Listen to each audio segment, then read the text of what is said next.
धीरे से आ जारी अखियन में निंदिया आ जारी आजा धीरे से आजा। अरे अरे ये सब क्या चल रहा है? कहा था ना दीवारों पे कुछ करना नहीं है। चलो उठो यहाँ से, उठो, दो ये, आ जाओ। और ये दवाइयाँ ले लो, बिना नाटक किए हुए खाना है और चुपचाप जाके सो जाना है। मैं पागल नहीं हूँ, कितनी बार बोला मैंने, मैं पागल नहीं हूँ। मुझे किसी दवाई की जरूरत नहीं है। मुझे मेरा बच्चा चाहिए, बेटा चाहिए मुझे मेरा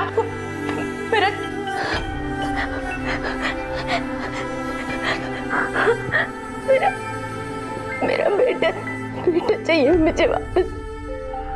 Anil had collected 29,000 fruits on Tuesday. On Wednesday, he sold 25,000 fruit. How many fruits were left unsold?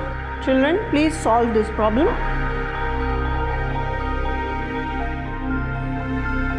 Rachit? Maths की क्लास में तुम ड्राइंग कर रहे हो? Sorry madam. नेक्स्ट टाइम से अगर मैंने ऐसे देखा ना, क्लास से बाहर निकाल दूंगी। चलो ये प्रॉब्लम सॉल्व करो सब लोग। Please madam, may I go to toilet? Yes you can. जल्दी जाना और जल्दी वापस आ जाना।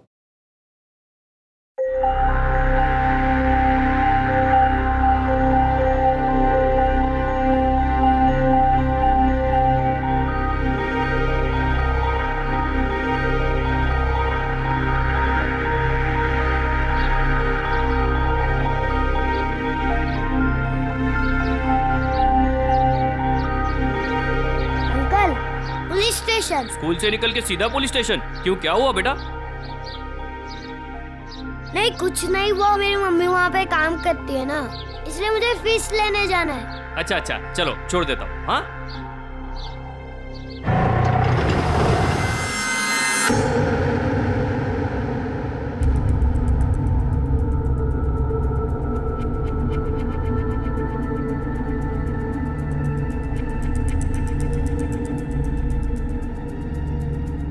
क्या रे? आप कुछ भी नहीं किया। बहुत शारपट्टी करता तू? हाँ? उधर क्या कर रहे थे? इनका हर रोज का नाटक है। हर रोज रात को बाइक लेके घूमते हैं यहाँ वहाँ।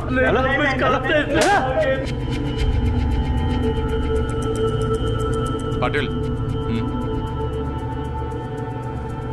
घेऊन जा दोघांना आतमध्ये घेऊन जा। बेटा क्या हुआ तुम्हें? यहाँ क्या कर रहे हो? मेरी मम्मा है। क्या हुआ इन्हें? खो गई है, बहुत दिन से घर नहीं आई। कितने दिन हुए? जब मैं छोटा था ना, 7 साल का, तब से वो खो गई है। बेटा अभी क्या उम्र है आपकी? 9 years। आपकी मम्मा 2 साल से खो गई हैं।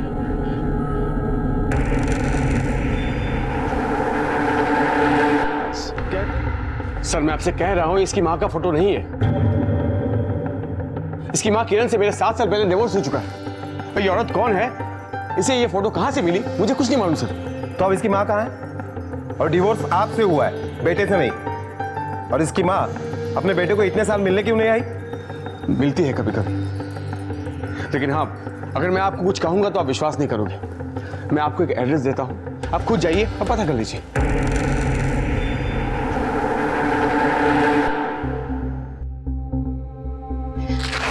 डॉक्टर साहब, मैं बिल्कुल ठीक हूँ ना? मैं बिल्कुल ठीक। तो मुझे मेरे बेटे के पास जाने दीजिए ना, मैं जाऊँ उसके पास। जाने दीजिए। डॉक्टर साहब हमें किरण से कुछ पूछताछ करना चाहते हैं, कर सकते हैं? मैं ही किरण हूँ सर। पूछिए ना, आपको क्या पूछना है, मैं सब बता दूंगी। पूछिए। आपका बेटा आपको ढूंढते हुए पुलिस स्टेशन आया था।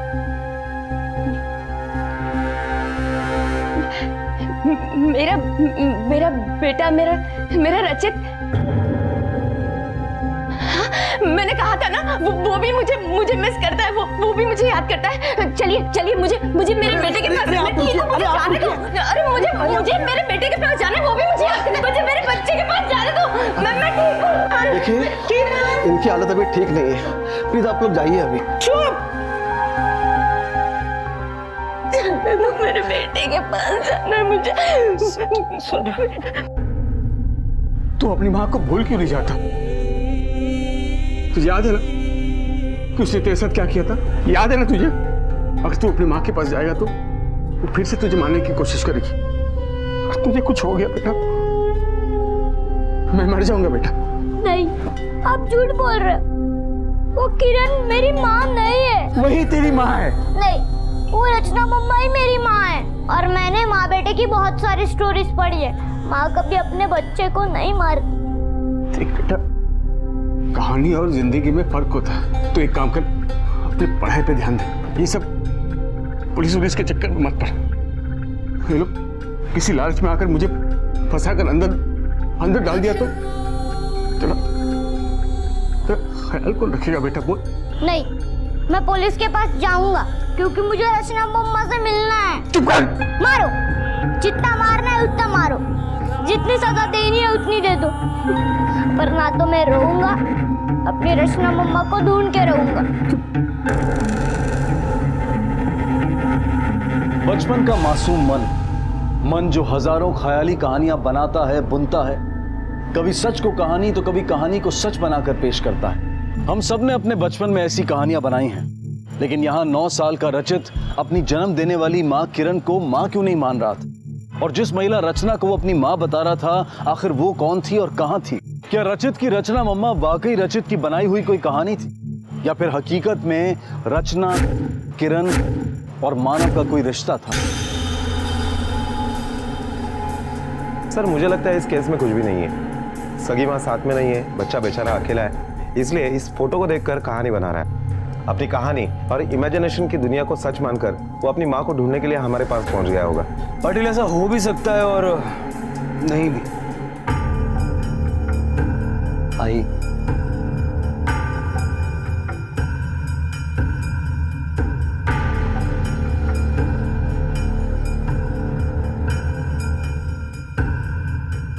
कुछ और पैसे चाहे तो बता देना। हाँ बेटा, मगर मेरे नाती रचित की परवरिश में कुछ कमी मत रखना।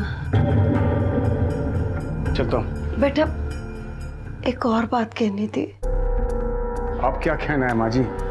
बेटा, वो कल रिहैब सेंटर से किरण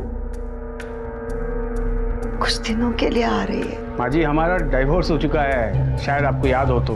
बेटा, तुम भी तो एक बात याद रखो ना कि आखिर वो रचित की माँ है और वो भी तो कुछ समय अपने बेटे के साथ गुजारना चाहती है। 1 साल का था बेचारा मेरा बच्चा। आपकी बेटी उसकी जान लेना चाहती थी, जानती है ना आप? बात करती। लेकिन बेटा, मेरी बात तो सुनो।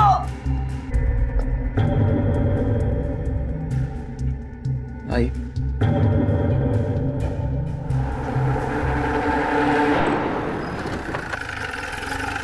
पाटिल, ये जो डोंबिवली वाला केस था,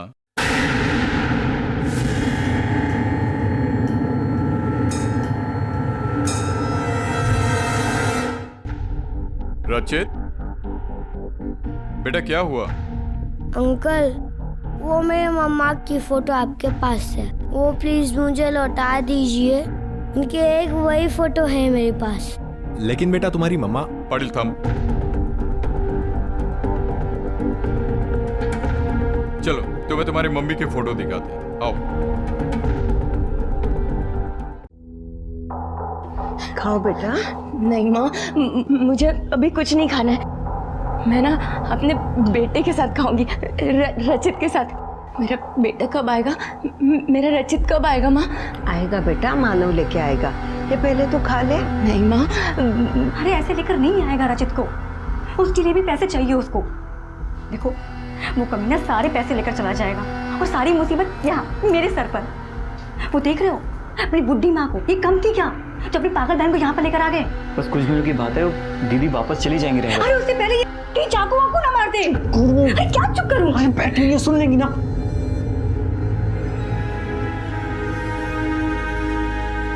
बहू, भगवान ने तुझे चाकू वाकू से मरने वाली चीज नहीं बनाया है।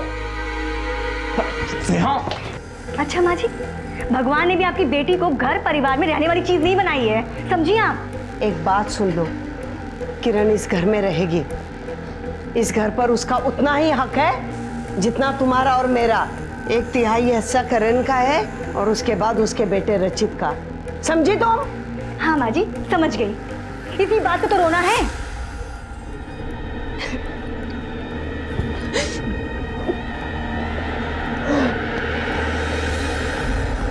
लो बेटा, जूस पी लो। नहीं। अच्छा, ये बताओ कि तुम्हारी रचना मम्मा के साथ ऐसी क्या प्रॉब्लम हुई थी जो वो घर छोड़ के चली गई? मेरी रचना मम्मा मुझे छोड़ के नहीं जा सकती। वो बहुत प्यार करती थी मुझसे।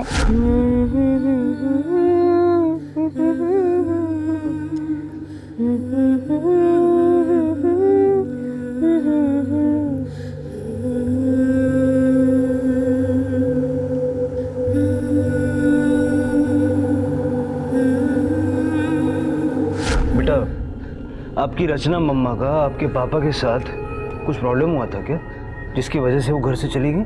रचित, तुम यहाँ फिर से आ गए? थैंक यू इंस्पेक्टर, आपने मुझे इन्फॉर्म करके यहाँ बुला लिया। नहीं तो मैं तो इसे ढूंढता रह जाता। बहुत परेशान हो गया था मैं इसके लिए। चल बेटा, अंकल को थैंक यू बोलो। चलो। मिस्टर मानव, ऐसा क्या हुआ था आपकी बीवी के साथ जो वो रिहैब सेंटर चली गई? सर, शादी के बाद से ही किरण डिप्रेशन में रहती थी।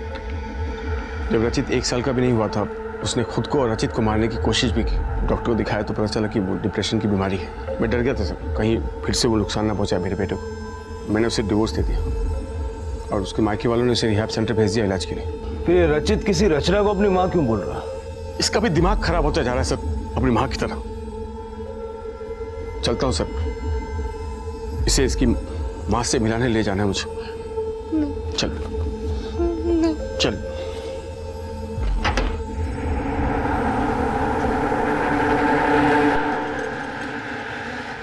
रचित, माँ से डर मत, आजा। रचित, रचित सुन, रचित, रचित, रचित, रुक जा बेटा, सुन। रचित क्यों भाग रहा है मुझसे? क्यों भाग रहा है? हाँ, माँ हूं ना मैं तेरी। कोई अपनी माँ से डरता है क्या? आजा, एक बार गले लग जा। एक बार मैं। रचित सुन, रुक जाओ, वो कुछ नहीं करेगी। यहाँ मैं बुला रही है ना। रचित, माँ के पास जा एक बार आजा रचित, मेरे गले लग जा। सुन रचित, सुन। रचित, दरवाजा नहीं, दरवाजा खोल। दरवाजा नहीं बंद कर रचित, प्लीज। रचित प्लीज दरवाजा खोल देना। रचित प्लीज दरवाजा खोल। मत डर मुझसे, मत डर मेरे पास। पाटिल, अगर तुम कोई कहानी कभी इमेजिन करके बोलोगे तो हो सकता है कि छोटी छोटी डिटेल्स मिस हो जाए। पर ये बच्चा रचित जो कहानी अपनी रचना मम्मी के बारे में सुना रहा है, बहुत ही प्रिसाइज और डिटेल्ड है। हो सकता है कि वो सच बोल रहा है। हाँ सर, हो सकता है। एक काम करो, उसके स्कूल जाके उसकी माँ के बारे में पूछताछ करो। शायद हमें वहां से पता लग जाए कि ये कहानी बनाई हुई है या सच है। Okay sir. देखिए आप, मैंने आपको पहले ही समझाया था, ये बेचारा अब तक किरण से डरा हुआ है। देखिए, आपको सिर्फ अपनी बेटी की पड़ी, बस। देखो मानव, तुम समझाओ रचित को प्यार से। आखिर पैसे किस लिए लिए तुमने? यहाँ लाने के लिए थे, ले आया मैं। अब जा रहा हूँ मैं। यहाँ रहेगा तो पता नहीं इसके दिमाग में क्या क्या असर होगा। आप बेटी को देखते करें, उल्टे सीधे सवाल करने लगा है, कहानियां बनाने लगा। पागल हो गया मेरा बच्चा। चल बेटा चल। रचित कहाँ? मानव रुको। मानव प्लीज, नहीं मानव रुको। मानव छोड़ दो रचित को मेरे पास। मानव प्लीज रुक जाओ, मेरे रचित को छोड़ दो। रचित को छोड़ दो। नहीं, नहीं, मानव प्लीज रचित को छोड़ जाओ मेरे पास। मानव प्लीज ऐसा मत करो, रचित को छोड़ दो। देखो ना मानव मेरे रचित को ले गया। माँ वो मेरे रचित को ले गया। प्लीज उसको रोको ना माँ प्लीज। मेरे रचित मुझसे प्यार नहीं करता माँ। मेरे रचित मुझसे प्यार नहीं करता। मेरा बच्चा मुझसे प्यार नहीं करता माँ। ये है मैडम जोशी और ये है मैडम वर्मा। ये दोनों भी 2009 से रचित की स्कूल टीचर्स रही हैं। आप लोग मुझे रचित के फैमिली मेंबर्स के बारे में कुछ बता सकती हैं? सर, रचित के फादर तो कभी स्कूल आए नहीं, लेकिन एक लेडी जरूर रचित को स्कूल छोड़ने और लेने आती थी।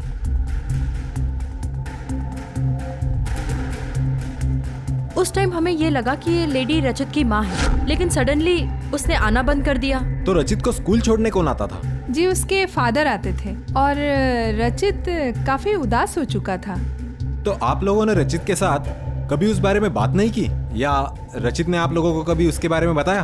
हमने 1-2 बार कोशिश तो की थी, फिर हमने उसके फादर से बात की तो हमें पता चला कि वो जो उसको छोड़ने आती थी और लेने आती थी वो उसकी माँ नहीं, उसकी मेड थी।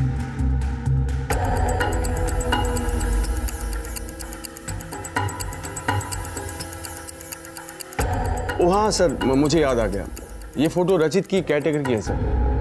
कुछ महीनों के लिए रचित के देखभाल के लिए आई थी सर। कमाल है, उस दिन जब हमने आपको ये फोटो दिखाया था तब आपको नहीं याद आया, और आज याद आ गया? सर 1 दर्जन से ज्यादा केयरटेकर्स आ चुकी हैं रचित का ध्यान रखने के लिए। अब आप ही सोचो, मैं ट्रेवल एजेंसी का काम पे ध्यान दूं या केयरटेकर्स का नाम याद रखूं? हम आपकी इस केयरटेकर रचना से एक बार मिलना चाहेंगे। कहाँ है वो? सर मुझे नहीं मालूम वो कहाँ है, बहुत पुरानी बात है सर। ठीक, जाइए।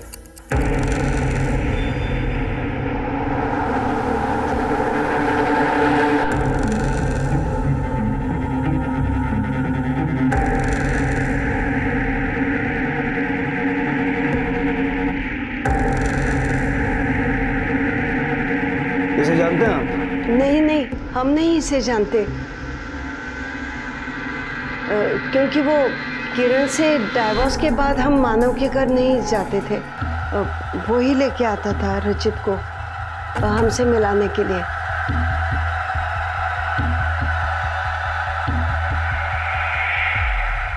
पाटिल, रचना की फोटो देख के ये सब कुछ परेशान दिखे। हाँ सर, मैंने भी नोटिस किया।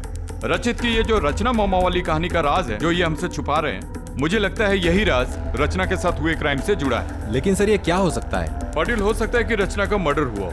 एक काम करो, पिछले 2 साल में महाराष्ट्र और उसके आसपास के सभी एरिया में 20 से 30 साल की औरतों की जितनी भी लाशें मिली है सबके डिटेल्स निकालो। Okay sir. अरे यार, तुम क्यों तमाशा बना रही हो? बात को समझने की कोशिश करो। चलो अंदर चलो। नहीं, मैं नहीं जाऊंगी अंदर। क्या मिला मुझे तुमसे शादी करके? ना बच्चा, ना परिवार और ना ही खुशी। बस तुम्हारे घर की नर्स और मेड बन के रह गई हूँ मैं। देखो स्नेहा, ये सब बातें हम लोग अंदर जाके भी कर सकते हैं। नहीं, सारी बात यहीं पर होंगी। इस घर के लिए तुम बेटे, भाई, मामा हो, सब कुछ हो, पर मेरा क्या? मैं कहती हूँ मेरा तुम पे अधिकार है, जहाँ मैं 2 पल खुशी से बैठ के तुमसे बातें कर सकूं, जहाँ तुम मेरे बारे में सोचो, मेरा ख्याल रखो। लेकिन तुम बस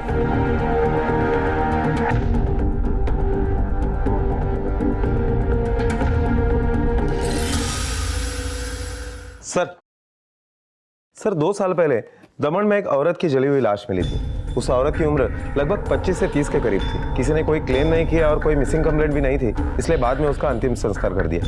और ये देखिए सर, उस लाश के हाथ के ऊपर रचना नाम का टैटू मिला। और ये देखिए सर, उस लाश के ऊपर जो गहने मिले, ठीक वैसे ही गहने रचित की मम्मा के इस फोटो में भी दिखाई दे रहे हैं। ये देखिए वो फोटो। अरे सर, आपको एक लाश मिल गई और आप कहते हो कि मैं ऐसे मारा? मैंने मान लिया कि वो मेरे बेटे की देखभाल करती थी, मैं ऐसे क्यों मारूंगा सर? क्योंकि आप अपने बच्चे को लेकर ओवर पॉसेसिव हैं। आपको लगा कि आपका बेटा आपसे दूर हो जाएगा, तो आपने उसे मार दिया। आपकी बात का आपके पास कोई सबूत है? नहीं है ना, तो आप मुझे क्यों परेशान कर रहे हैं सर? मैंने कहा ना, मैं ऐसे नहीं मारा सर। सबूत मिलने पे अलग तरीके से खातिरदारी की जाएगी। ये लो बेटा, आइसक्रीम खाओ। Thank you uncle. खाओ। अच्छा एक बात बताओ बेटा, तुम्हारे जो प्यारी मम्मा है ना रचना, उनका किसी के साथ कोई झगड़ा था क्या? उन्हें कोई मारपीट करता था पहले कभी? कुछ याद है तुम्हें? मम्मा! मम्मा!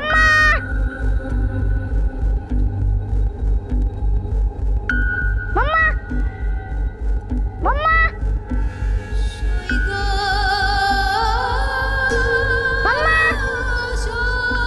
मम्मा!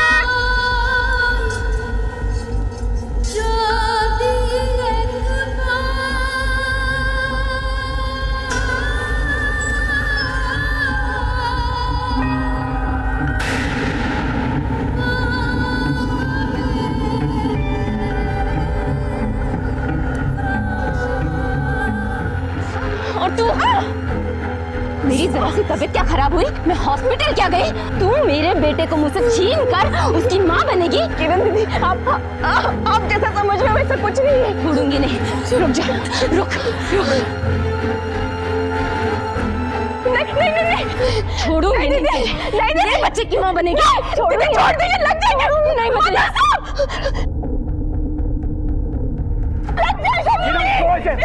किरण छोड़ो उसे। मेरा बच्चा मुझसे छीनेगी। तेरी इन्हीं हरकत के कारण मैं तुझे डिवोर्स दिया, समझी? गौतम, लेकिन इसको कभी मत लाना। छोड़ूंगी नहीं मैं, मेरा बच्चा, मेरा लड़की छीनती है मुझसे।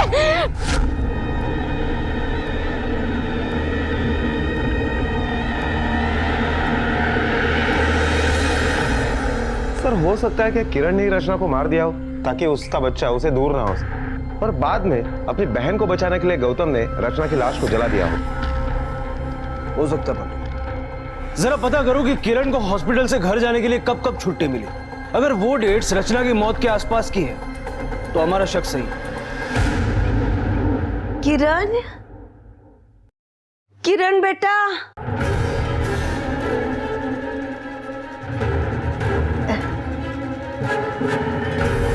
बहू, गौतम,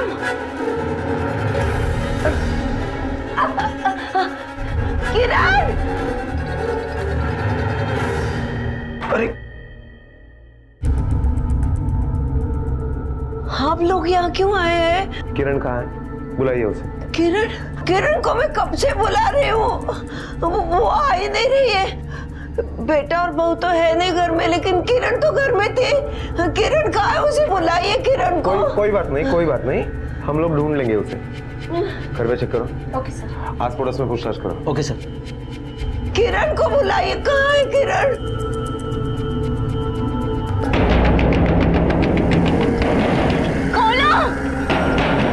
खोलो, मुझे घर जाना है। खोलो ना प्लीज, मुझे घर जाने दो। मेरा बेटा मेरा इंतजार कर रही है, दरवाजा खोलो। खोलो, किसने बंद किया है मुझे? खोलो, खोलो दरवाजा, खोलो, खोलो, खोलो, किसने मुझे बंद किया है? खोलो। आपने हमसे झूठ क्यों बोला कि आप रचना को नहीं जानते, जबकि रचित ने हमें बताया कि किरण और रचना एक दूसरे को जानती थी। इनफैक्ट किरण ने रचना पे एक बार हमला भी किया था क्योंकि रचित ने रचना को मां कह के पुकारा था। हाँ, झूठ बोला था, लेकिन अपनी बेटी किरण के लिए। क्यों? आपको शक था कि आपकी बेटी ने रचना को मारा है? नहीं सर, वो मर्डर नहीं कर सकती।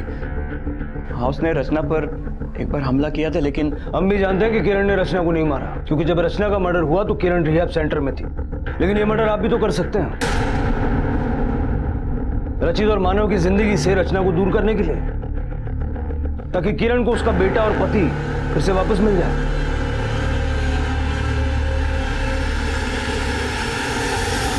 सर हमने हर जगह पता लगवाया जहां पर किरण जा सकती थी, लेकिन किरण का कहीं पर भी कुछ भी नहीं पता चला। पाटिल, किरण को ढूंढने के साथ साथ रचना की कुंडली भी निकालो। कौन थी, इस फैमिली में कैसे आई, क्या पता रचना का मर्डर और किरण के गायब होने की गुत्थी आपस में जुड़ी हो। श्योर। बेटा दरवाजा खोल, बेटा खोल दरवाजा। नहीं, मैं दरवाजा नहीं खोलूंगा, आप पूरे हो। देख, प्यार से समझा रहा हूं, समझ जाओ, और कोई बकवास की तो अच्छा नहीं होगा। दरवाजा खोल। रचना मम्मा, यहाँ कोई मुझे प्यार नहीं करता, पापा भी नहीं। प्लीज वापिस आ जाओ। कहाँ हो आप? प्लीज वापिस आ जाओ रचना मम्मा। सर, किरण के बारे में अब तक कुछ पता नहीं चला। बहुत मुश्किल है उसे ढूंढ पाना, क्योंकि किरण के पास ना तो मोबाइल फोन है, ना ही कोई ऐसी इलेक्ट्रॉनिक चीज जिससे वो किसी को कांटेक्ट कर सके। लेकिन सर मानव के बारे में हमें कुछ पता चला। गुड, क्या पता चला? सर 2006 में मानव और किरण की शादी हुई। उसके ठीक एक साल बाद यानी 2007 में रचित पैदा हुआ। 2008 में किरण मेंटल हॉस्पिटल में एडमिट हुई और 2009 में किरण और मानव का डिवोर्स हुआ। और कोई इन्फॉर्मेशन मिली? सर इंटरेस्टिंग इन्फॉर्मेशन तो ये है कि जुलाई 2013 में रचना मानव के घर पर मेड सर्वेंट बनकर आई। उसी दरमियान श्वेता नाम की लड़की से मानव ने शादी कर ली थी। शादी के ठीक 6 महीने के बाद रचना का मर्डर हुआ। अभी श्वेता कहाँ है? कहीं ऐसा तो नहीं कि श्वेता की शादी का रचना से कुछ लेना देना हो? सकता है। और एक बात सर, शादी से पहले ये श्वेता नेपाल की सिटीजन थी। ऐसे तो कई लोग शादी करते हैं, लेकिन अगर मानव ने श्वेता से दूसरी शादी की तो किरण की फैमिली ने ये बात हमें क्यों नहीं बताई? मेरी किरण कहाँ है? आ जाएगी यार, पहले दवा खा लो। क्या हुआ? मेरी बेटी का कुछ पता चला? कैसे पता चलेगा माताजी, जब घर के लोग ही सच छुपा रहे हो? क्या छुपाया सर हमने आपसे? मानव की दूसरी शादी का सच, जो उसने श्वेता से की। मानव की दूसरी शादी? नहीं सर, ऐसा नहीं हो सकता। अगर उसने ऐसा किया होता तो हमें पता होता। आपको जरूर कोई गलत जानकारी मिली है। आखिर किया क्या मैंने जो आप लोग मुझे मेरे पीछे पड़ गए? आप लोग बताइए। हाँ देखिए सर, बिना किसी प्रूफ के आप किसी को भी लेके नहीं आ सकते, बता रहा हूं मैं। काफी कानून जानता है, लेकिन जब प्रूफ हो तब तो ले जा सकते ना। कैसा प्रूफ सर?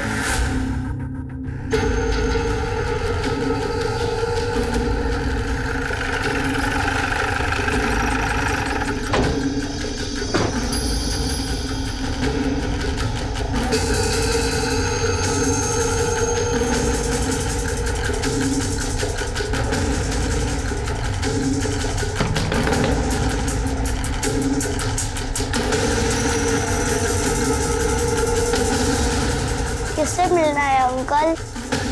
क्या हुआ बेटा, कौन है?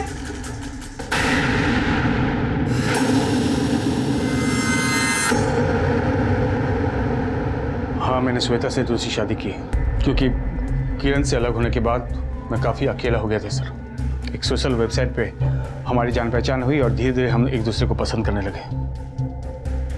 फिर जब इंडिया आई हमने शादी कर ली।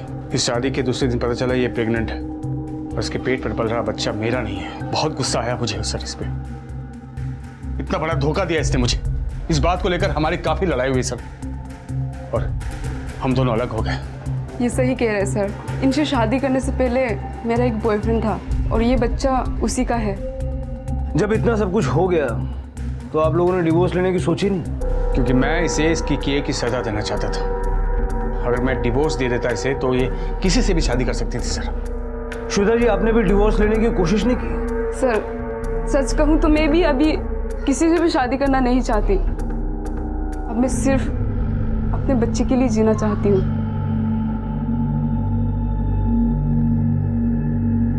सर, आपको क्या लगता है ये मानव और श्वेता सच बोल रहे हैं? पाटिल, अधूरा सच, और ये अधूरा सच बड़ा ही खतरनाक होता है। रचना का मर्डर करके किसी ने बड़ा ही खतरनाक खेल खेला है, लेकिन ये किसने खेला है ये अब तक समझ में नहीं आ रहा। मानव, श्वेता, गौतम, स्नेहा या फिर किरण? अभी तक रचना के बैकग्राउंड के बारे में ठीक से पता भी नहीं चला था और अब ये किरण का है। किरण के बारे में कुछ पता चला? नहीं सर, अभी तक कुछ पता नहीं चला। सर, किरण के घर के आसपास के सीसीटीवी फुटेज निकलवाए और उसमें ये वीडियो मिला है।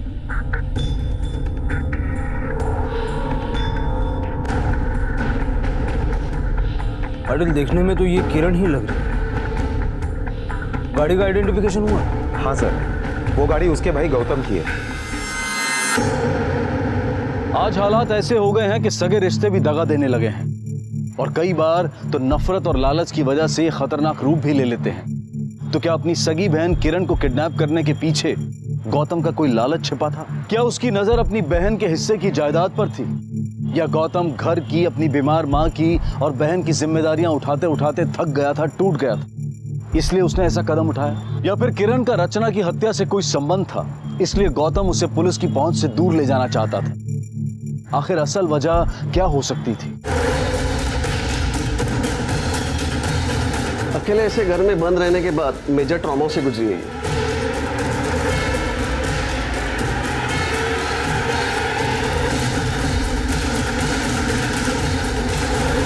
सर, मेरी बात का यकीन कीजिए, मैं किरण को कोई नुकसान नहीं पहुंचाना चाहता था। मैं तो उससे अपनी बीवी से बचा रहा था, क्योंकि वो उसे जहर देकर मारना चाहती थी। इसलिए मैंने किरण को प्रोटेक्ट करने के लिए उसे घर से निकालकर अपने गोडाउन में रखा, बस, और कुछ नहीं सर। कैसे मान लूंगे तू सच बोल रहा? सर, आप खुद सोचिए, अगर सच में मुझे किरण को नुकसान पहुंचाना होता तो मैं उसे हॉस्पिटल लेके क्यों जाता? पर मैं तो खुद ही किरण को लेकर अपनी माँ और बीवी के बीच फंसा हुआ, जैसे तैसे करके अपनी लाइफ को बैलेंस करने की कोशिश कर रहा हूँ, लेकिन सर अब थक चुका हूँ, अब नहीं होता। ठीक है, जा सकते हो।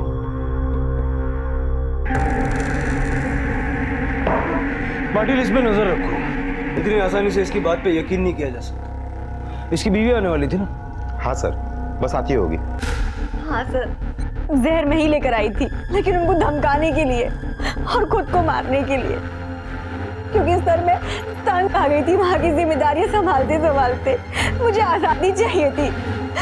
ऐसा लग रहा था कि उधार की जिंदगी लेकर जी रही हूँ। मैंने कुछ नहीं किया सर। ठीक है, जा सकती हो, लेकिन शहर से बाहर मत जाना। जी।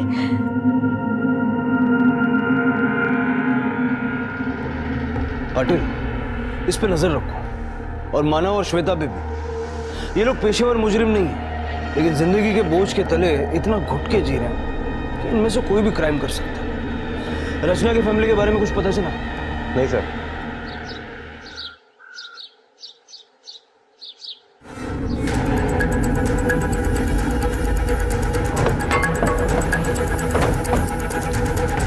चलो पीछे।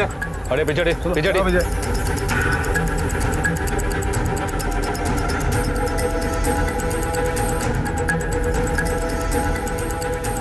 माने सर, बॉडी के आसपास अच्छे से चेक करो, देखो कुछ मिले, बैग, मोबाइल, कुछ भी। ठीक है सर, तुम उस तरफ देखो।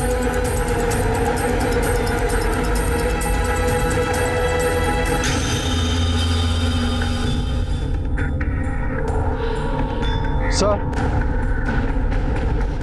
ये देखिए, ये आधा जला हुआ बैग मिला है, और सर इसमें मोबाइल भी और पैसे भी।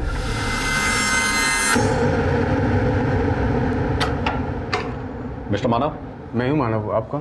Pratap Deshmukh, senior police inspector, Meera road police station. हाँ जी, बोलिए क्या काम है? मिस्टर मानव, हमें एक रश्मि नाम की औरत की लाश मिली है, और हमें पता चला है कि मरने से एक दिन पहले और मौत वाले दिन आपकी उससे फोन पर बात हुई थी। हाँ वही होगी सर, मेरा ट्रैवल का बिजनेस है, पूरे दिन में 100 कॉल्स आते हैं, कई लोगों से बात होती है, हो सकता है इसका भी कॉल आया होगा। ये फोटो देखिए, शादी से पहचानते हो? मिस्टर मानव, हमें छानबीन से पता चला है कि रश्मि के मरने से कुछ देर पहले उसकी किसी गौतम नाम के आदमी से बात हुई थी, और गौतम की आपसे भी फोन पर अक्सर बात होती रही है। गौतम? हाँ, गौतम मेरा साला है, मतलब था। हो सकता है गौतम ने इस लड़की को मेरा नंबर दिया होगा गाड़ी बुक करने के लिए। अच्छा, अभी याद आया। हाँ, इस लेडी का फोन आया था गौतम के रेफरेंस देकर, उसको शिरडी जाना था, उसको गाड़ी बुक करनी थी बस। देशमुख साहब, अब ये रश्मि मर्डर केस हमें सौंप दीजिए, क्योंकि 2011 का रचना मर्डर केस और ये रश्मि मर्डर केस, इन दोनों केसेस में कहीं ना कहीं मानव आपस में जुड़ा हुआ है। ठीक है, फिर मैं रश्मि मर्डर केस की सारी फाइलें आपको भिजवा देता हूँ। वैसे भी रचना की तरह इस रश्मि के बैकग्राउंड का कुछ पता नहीं चल रहा। वैसे ये रश्मि के पति का क्या नाम बताया था? अविनाश सोलंकी, मीरा रोड में रहते थे। अविनाश जी, क्या रश्मि अकेले शिरडी जाने वाली थी? सर, मैं यहाँ की लोकल पुलिस को सब बता चुका हूँ, वो कहीं नहीं जाने वाली थी। तो फिर रश्मि ने मरने से पहले ट्रैवल एजेंट मानव को फोन क्यों किया था? अब ये तो वही जाने। क्या आप मानव और गौतम के बारे में जानते हैं? नहीं जानते। जब आप रश्मि के परिवार और बैकग्राउंड के बारे में कुछ नहीं जानते तो आपने उससे शादी कैसे? सर, एक बार साथ में ट्रेन में सफर कर रहे थे और उसको देखते ही मुझे प्यार हो गया था। फिर हम लोग मिलते रहे और फिर शादी कर ली। उसने कहा था उसका कोई भी नहीं है, वो अकेली है।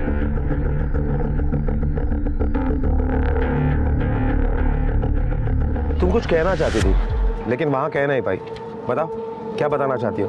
मरने से कुछ दिन पहले रश्मि दीदी बहुत टेंशन में थी साहब। अरे वो लोग मेरा आधार कार्ड कैसे रिजेक्ट कर सकते हैं?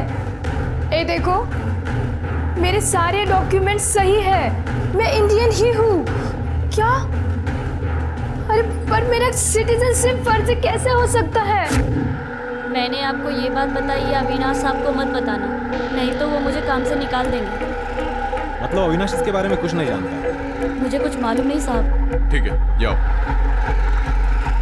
पाटिल, इस रश्मि के सारे डॉक्यूमेंट्स चेक करो। आखिर ये हो क्या रहा है? मानव और रचना का इससे क्या कनेक्शन हो सकता है, और गौतम क्या क्या लेना देना?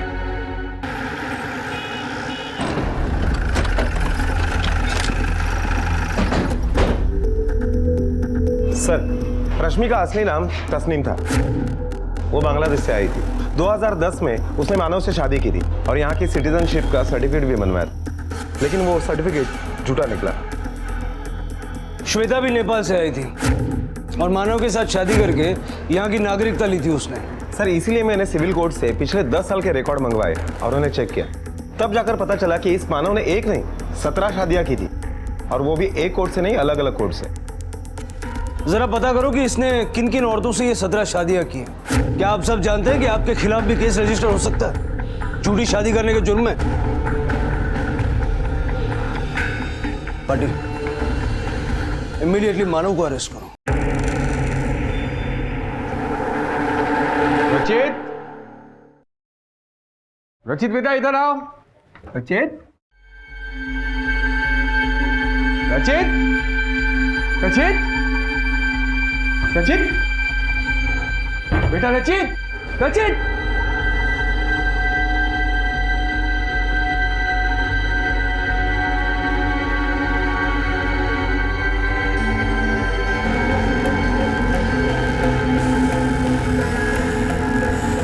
अरे क्या करूं मैं? रचित कहाँ है?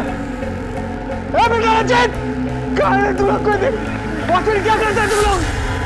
Sir sir sir sir sir sir मेरा बेटा गुम गया सर, कोई मिलने रहा मेरे को। रचित मेरा बेटा बहुत हो गया तेरा नाटक, बहुत हो गया ड्रामा। झूठ मत बोल। पुलिस अरे साहब मुझे क्यों मुझे आप ऐसे कैसे लेके इसको कहाँ चल ऐसा बात कीजिए साहब। अरे क्या कर रहे हैं आप लोग? ऐसा आप मुझे मेरा बेटा छोटा है, वो सोसाइटी वाला कुछ करो। क्या? अच्छा ठीक है, आई वो पुलिस स्टेशन से फोन था। रचित, क्या हुआ रचित को? वो कहीं मिल नहीं रहा। क्या? सर देखो, आप लोगों को मुझे जितना मारना है मार लीजिए सर, मुझे जेल में डाल दीजिए सर, लेकिन मैं आप लोगों को सच बोल रहा हूँ सर। देखिए, मैं मानता हूँ कि मैंने फ्रॉड किया है सर, और रश्मि का पति और गौतम इस फ्रॉड में शामिल नहीं है सर। पर रश्मि और रचना को क्यों मारा? आपको कैसे यकीन दिलाऊं मैं किसी की जान क्यों लूंगा सर? देखिए, आप अपना टाइम वेस्ट मत कीजिए, मेरे बच्चे को ढूंढे सर, उसको कुछ हो जाएगा तो मैं चिंता नहीं रहूंगा। हमने ढूंढ लिया एक आदमी को, उसी ने तुम्हारे बच्चे को किडनैप किया। कौन है सर वो? माने तू 5 साल तक तुझे पाला में दारू का खर्चा उठाया, तूने मेरे बेटे को किडनैप किया। मार डालूंगा मैं। नहीं जानता तेरे बेटे को। कसम खा के कह रहा हूँ, अरे दारू की कसम। तूने मेरी बेटी रचना के बारे में चुप रहने को कहा ना, मैं चुप रहा ना। अरे मैं ऐसा क्यों करूंगा? अरे क्यों किया तू?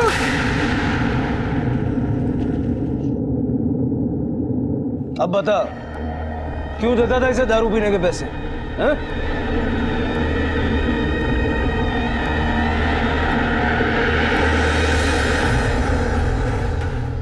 गौतम, मेरा दिल बहुत घबरा रहा है। कहाँ गया होगा रचित?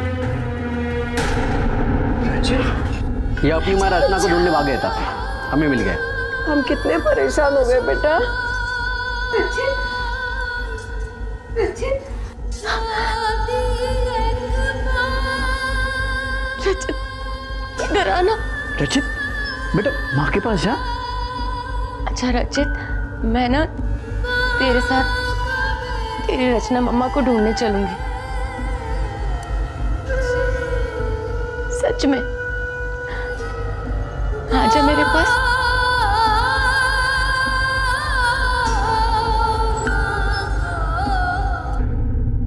हाँ सर, रचना घर की केयरटेकर ही थी, पूरे घर की देखभाल करती थी।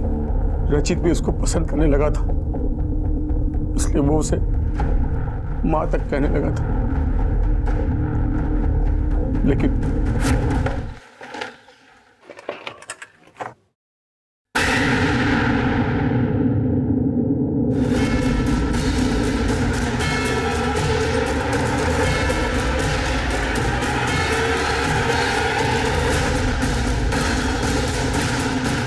एक दिन मेरे कमरे की सफाई करते करते उसे मेरे सारे मैरिज सर्टिफिकेट मिल गए।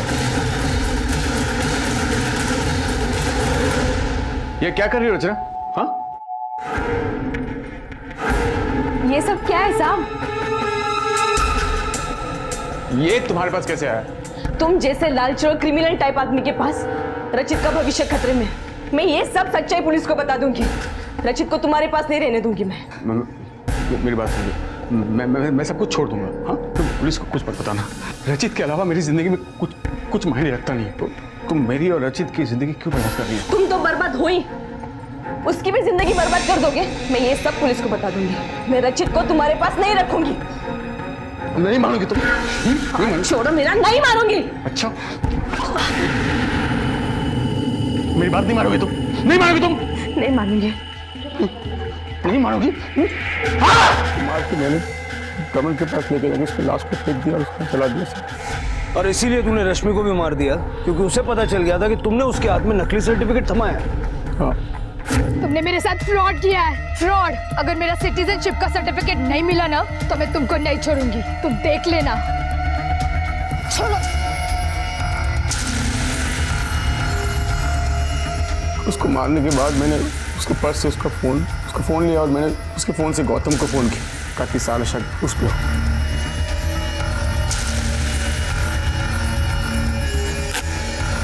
फिर मैंने उसकी बॉडी कचरे में फेंक के उसे जला दिया और उसका पर्स भी वहां फेंक दिया। सब कुछ बर्बाद हो गया। ये सब कुछ मैंने अपने बेटे के लिए किया, मेरे बेटे रचित के लिए किया। लेकिन अगर तू अपने बच्चे से प्यार करता ना तो कोई गलत काम नहीं करता, लेकिन तूने ऐसा नहीं किया। तूने सिर्फ फ्रॉड किया। नाम तेरा मानव है लेकिन मानवता कहीं नहीं। मानव ने सारी हदें पार कर दी। अपने बेटे के प्यार के नाम पर अपनी जिम्मेदारियों की आड़ में रचना और रश्मि का मर्डर करके उसने एक भयानक अपराध किया और उसे अपने उस अपराध की कड़ी सजा भी मिल गई। लेकिन यह घटना कहीं ना कहीं हमें सोचने पर मजबूर करती है कि क्या अपनों की जिम्मेदारियां भी एक इंसान को क्राइम के रास्ते पर ले जा सकती हैं। सच तो ये है कि अगर इन जिम्मेदारियों को सच्चाई और प्यार के साथ जिया जाए तो ये हमें एक अच्छा इंसान बनाती हैं। लेकिन अगर इन्हें बोझ की तरह से देखा जाए तो उसी बोझ के नीचे इंसान दब जाता है और भटक जाता है। अब मैं अनूप सोनी आपसे विदा लेता हूं। फिर मुलाकात होगी अगले एपिसोड में एक और चौंका देने वाले केस के साथ। तब तक अपना और अपने परिवार का ख्याल रखें और देखते रहें क्राइम पेट्रोल डायल 100। सबक एक को सीख हम सबको। जय हिंद।